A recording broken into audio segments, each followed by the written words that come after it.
Hello, welcome to the Capitol Report on NTD Television. I'm Steve Lance. A Democratic lawmaker has made history. Senator Bob Menendez has been indicted for the second time in nearly 10 years. He and his wife are accused of accepting bribes in exchange for favors. NTD's Arlene Richards brings us the details. Committee 21-1. New Jersey Senator Bob Menendez is accused of leveraging his position to benefit a foreign country. That's according to an indictment announced on Friday. Today I'm announcing that my office has obtained a 3-count indictment charging Senator Robert Menendez, his wife Nadine Menendez, and 3 New Jersey businessmen. The indictment says Menendez and his wife developed a corrupt relationship with 3 New Jersey businessmen and accepted hundreds of thousands of dollars of bribe to protect and enrich those businessmen as well as the government of Egypt. Agents searched the senator's home and safety deposit boxes. They discovered approximately $500,000 of cash stuffed into envelopes and closets. That's not all. Agents also discovered a lot of gold. He said the 3 kilograms of gold they found are worth $150,000. U.S. Attorney Damian Williams then describes some of the alleged conduct. Among other actions, Senator Menendez allegedly provided sensitive, non-public U.S. government information to Egyptian officials and otherwise took steps to secretly aid the government of Egypt. We also allege that Senator Menendez improperly pressured a senior official at the U.S. Department of Agriculture to protect a lucrative monopoly that the government of Egypt had awarded to Hana. The indictment states the senator took other steps to secretly help Egypt, including pushing other senators to lift a hold on $300 million in aid to the country. His wife Nadine allegedly received a Mercedes in exchange for the senator interfering with a New Jersey prosecution. And in 2019, she got help with mortgage payments to avoid foreclosure.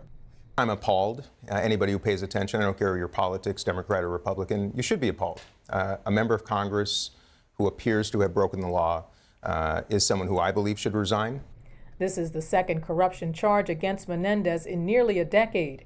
The previous case ended with a deadlocked jury. In a statement Friday, the senator said, "The excesses of these prosecutors is apparent. They have misrepresented the normal work of a congressional office. On top of that, not content with making false claims against me, they have attacked my wife for the long-standing friendship she's had before she and I even met."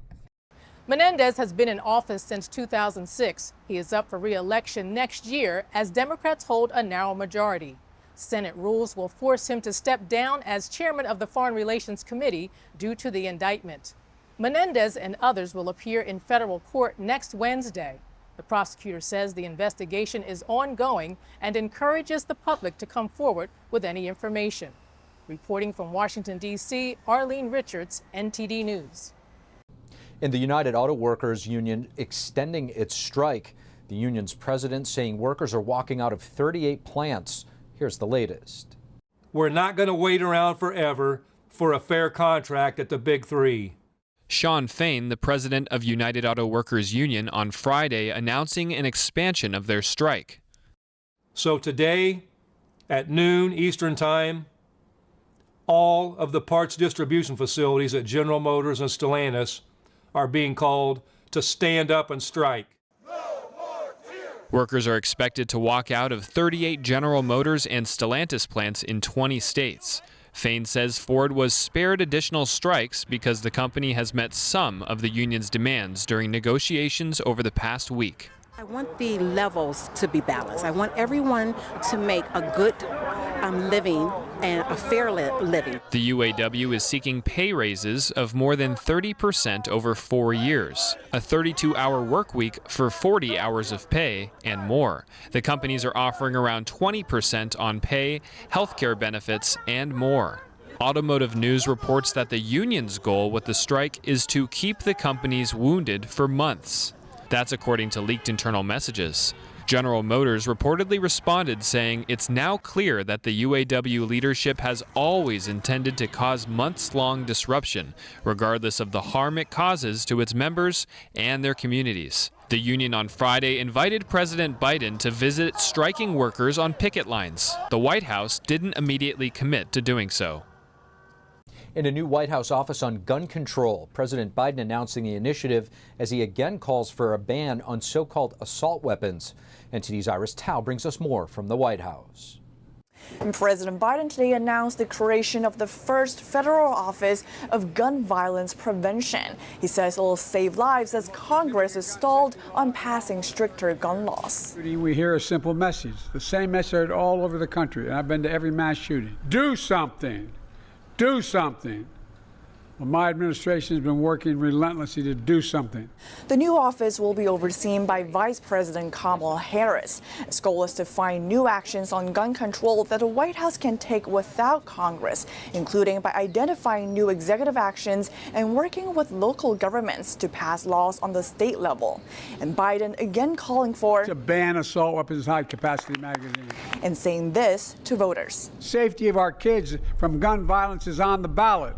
And Biden asked the new office will work just like FEMA. Coordinate more support for survivors, families, and communities affected by gun violence, including mental health care, financial assistance, the same way FEMA responds to natural disasters.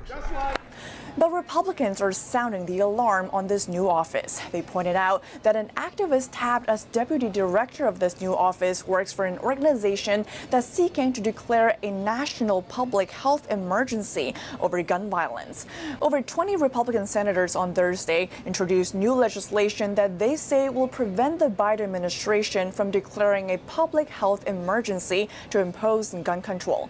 Reporting from the White House, R.S.C, NTD News. To discuss the budget battle and the looming government shutdown, we just spoke with Representative Ralph Norman of South Carolina. The Republican congressman shared with us why he changed his vote on the defense budget and what he hopes Congress will accomplish. Congressman Ralph Norman, thank you so much for joining us. My pleasure. Congressman, you had voted against the defense spending bill, and then you changed your vote on Thursday. Do you see some of your other colleagues in the House coming around on this? Yeah, I do. I think things have changed, Steve, since then. I didn't want to take any appropriation bills up separately until we had a top spending line. I didn't want to piecemeal it, then at the end of the day have an outlandish amount. We agreed to a 1.47. We agreed to make the fight against this Biden administration on the border. That's what's taking a heightened level. This is national security, which those in New York really wanted. And the other thing that's changed is if this discharge petition that the Democrats have, you've got some New York congressmen willing to sign it, which means we go with the Pelosi spending levels. We go with every policy out the window that we would have had with the Senate, hopefully. And the Senate was going to come back any way we had, but we had a spending level. We're now getting through the appropriations. And granted, it should have been done back in June and July. That's regular order. That's what we agreed to in January. Spending is the cancer in this country. That being said, we are where we are. Can we make it in the next 6 days? Probably not. If we stayed up here 24 hours, we could make a good dent in it. But I'm up here now, my other members of Congress are up here now, and particularly on the Rules Committee. We're going to make positive changes. To me, it was a case, and the analogy I use, if a train's going down a track, if you have two options, one, hit a bus that's stranded, and the other option is going over a cliff, a 400-foot ravine, I'll take my chances with hitting the bus. I don't want to live with a Pelosi clean CR. It'll be more outlandish spending, and that's not a risk I want to take. So that's kind of where we are. Congressman, I want to get your thoughts on some of the policy riders included in the bill, especially those that would restrict the Pentagon's limit and restrictions on abortion and some of that diversity, equity, and inclusion. Yeah, I mean, the abortion issue is, federal government just should not be paying for abortions. The DEI is a waste of money from where I sit now. We can't send missionaries out in the field to fight. You got to send soldiers out we've got brave men and women all over this country.